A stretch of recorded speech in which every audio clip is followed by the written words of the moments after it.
Hi everyone, I'm Kyle Bechet, and this is the AAF Exchange, a podcast from the American Action Forum, where experts provide clear, data-driven insights into today's economic and domestic policy issues. Welcome, and thank you for tuning in. On this episode of the AAF Exchange, tariffs, inflation, and reconciliation. Joining us to discuss all of this are AAF President Douglas Holtz-Eakin and trade policy analyst Jacob Jensen. Doug, thanks for joining us. Thank you for having me on the day after Liberation. I know, so I probably already can guess, but tell us what's been on your mind recently. Liberation Day and the absolutely baseless formula the administration used to calculate the so-called reciprocal tariffs. This is a fraudulent foundation to a ridiculous policy, and I'm embarrassed for the NEC, the CEA, and all of the people who actually know something about international trade in the administration, because this is just appalling. So here's the short version. What they said a reciprocal tariff was, you'd look at the impediments to us selling in their market. So tariffs, non-tariff barriers like, buy Slovakia requirements, exchange rate manipulation, VATs, which we can fight about, but that was on the list. So that's what they said. What they did was they looked at how big the trade surplus was for that country, and basically found the tariff that would make it zero, which says that all trade surpluses, and thus our trade deficits, come from unfair trade practices, which is just bonzo. And so if you assume that everything's cheating, you calculate a very large amount of cheating. Yeah. That's what they did. Yeah. And the numbers made no sense. Like when the president, who should get, a job as a signboard guy, sort of hang out that chart, it was like, these numbers make no sense. Yeah. Yeah, I know Jacob's going to get into the economics and what all the tariffs are, but just it was hard for me. It was hard for you to figure it out. That it's going to be, as an economist, it's almost impossible for me as a layperson to figure out. This is macroeconomic policy malpractice. Period. Yeah. Wow. All right. Well, let's move on. Okay. To something something cheerier. Yeah. The economy. Let's talk about that. That's cheery. We used to have one of those. Yeah. So inflation. That's sticking around. Yes. We had the CPI last week. What did those latest reports tell us? And how is the Fed responding? So we've now seen January, February inflation data, which in broad terms showed like some modest upticks last month and sort of no real progress. That's all prior to the imposition of large amounts of tariffs. We'll get March CPI data next, and we'll see what the steel and aluminum tariffs did, tariffs on China. But we haven't actually had a lot of tariffs yet. So there's been a fair amount of maybe people will raise their prices in anticipation of them. We know that everyone bought a car ahead of the tariffs being imposed, so that can put pressure on almost prices. Everyone. Things like that, yes. Well, almost everyone, me too. So I think this really makes the Fed nervous, right? We had this policy. We thought we were on a track to go to 2%. We cut 100 basis points because we thought we were on track to go to 2%. We went to 2.5 or 3%. The cores are both at about 2.9 and 3, and so 2.8. And we're not making any further progress. And now we got pressures going the other direction, which puts them in just a really tough position because, Trump, imposed massive amounts of tariffs. Now the Fed's going to have to make the case that you can look past those tariffs. They're a one-time thing. Don't count them as part of the inflation picture, and then do the policy based on everything else on the ground. But to me, that says, okay, this is quite likely to just really hammer the economy and slow growth. They're probably going to be easing in the second half of this year. The question is just how quickly they feel they have to do it. And the inflation won't be down to 2. So there we are. So we're looking at another year of above 2% inflation, more than probably. likely. So does that mean the Fed has to consider raising rates again? I think that they will consider it and not. Right? Yeah. They could lean against the inflation. They could continue to do that, look past the one-time tariff, and then just say we need to be a little more restrictive. But I think that endangers the employment mandate way too much. Yeah. And they have both, and they have to trade them off. And I think to their chagrin, they will not have gotten the genie back in the bottle entirely. So we'll just have to coast for another year on inflation. And then the concern, of course, is that inflation expectations are bouncing up out there. The Hawks are going to make the case. Look, we have to get the inflation expectations back, have to get inflation back, and only then will we get good economic performance. So this easing will just make things worse down the road. But I think they'll probably lose. Interesting. What about the risk of a recession? I mean, how likely is one this year? Well, I'll hide behind other estimates. They're up to 0.4 at J.P. Morgan. That was prior to the tariffs. So I think you got to be over 50% at this point, given the scale and sweeping nature of the tariffs. I mean, we're working like mad to avoid the sunset of the Tax Cuts and Jobs Act because that would be a $425 billion tax increase, and that would create a recession. He announced yesterday a $500 to $600 billion tax increase starting now. Yeah. It's hard not to be pessimistic about the outlook. Interesting.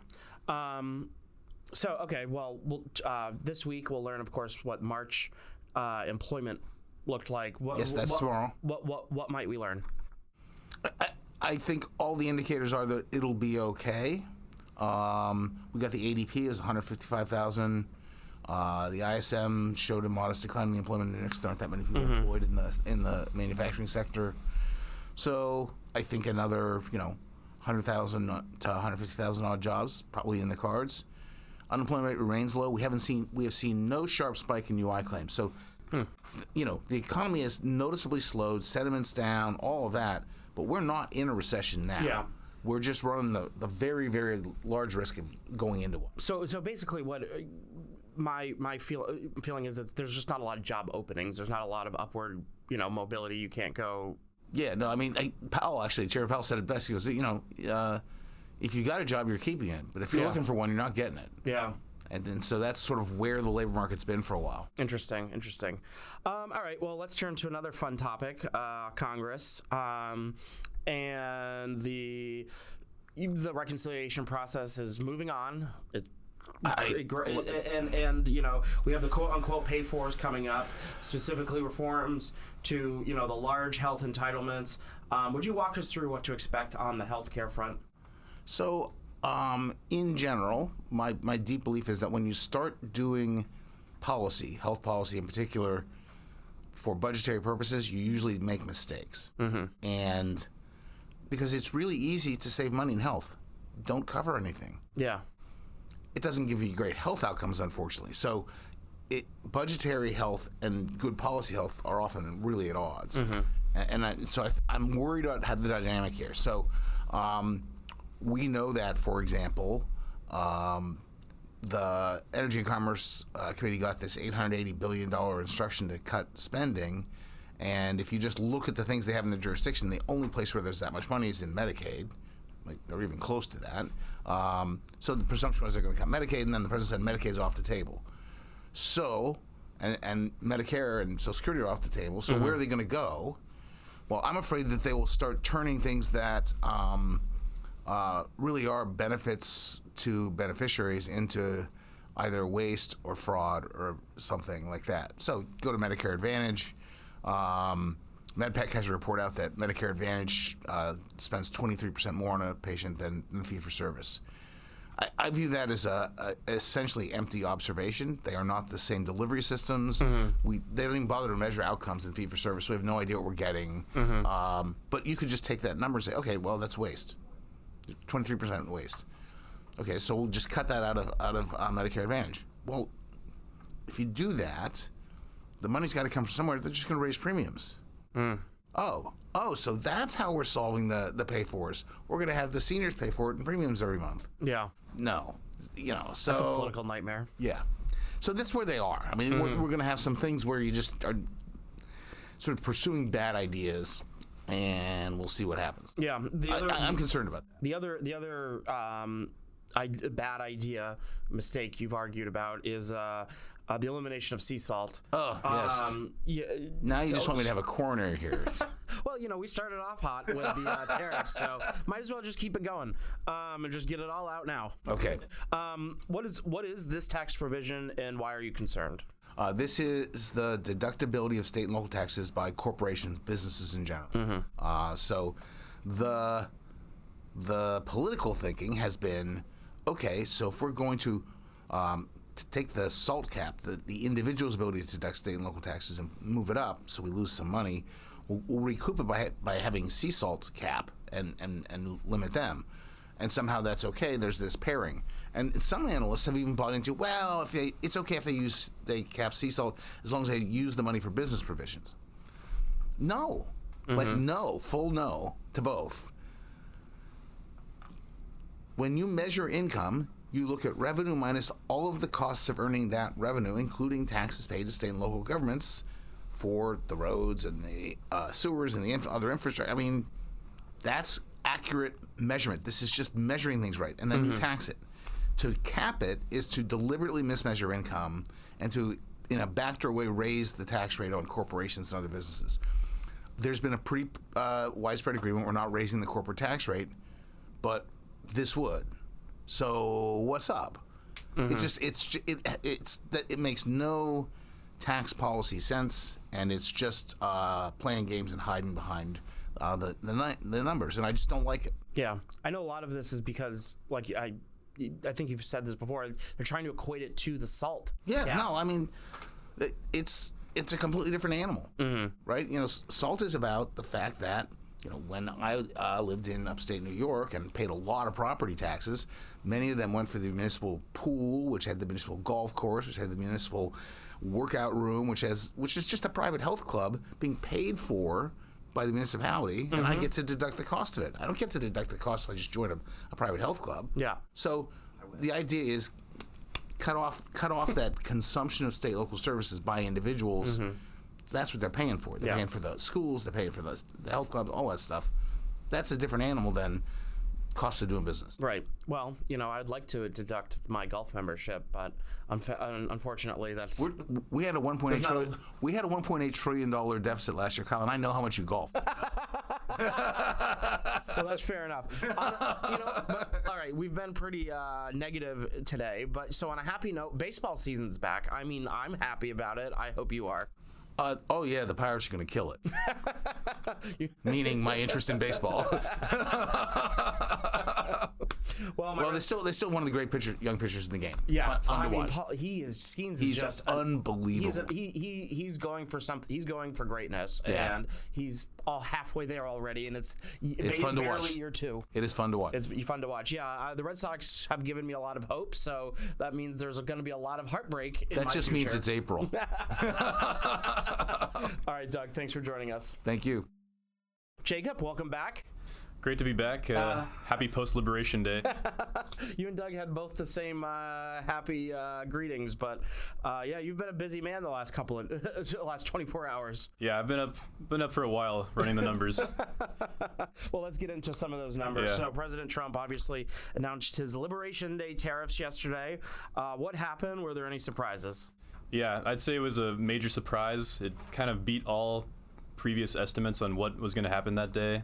There was some speculation that he was going to do individual tariff rates on every country based on the average tariffs of those countries. That didn't really happen. There was another prediction that he was going to do a tiered system. That didn't really happen. And another prediction that he was going to do just a flat universal tariff, and that didn't really happen either.